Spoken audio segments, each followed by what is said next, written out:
Ito mga idol, ito lahi ng isa nating machine kelso. Sa umpisa akala mo paling yung buntot niya, pero pagka matagal lang siya nakatayo, pagka naglalakad na siya, diretso na siya, pinapaling-paling niya talaga yung buntot. Medyo ano na to mga idol, 5 months, going to 5 months na siya. Mabait na rin siya. Medyo mahirap magpaamo ng stag mga idol pagka pag sobrang ilap. Hindi tayo natatagal ang makapag-cord pagka may ilap sila.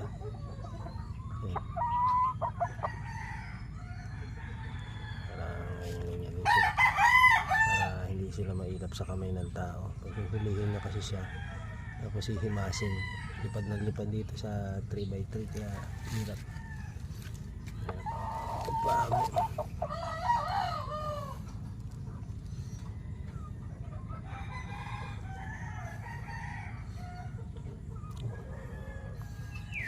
Watching mga idol.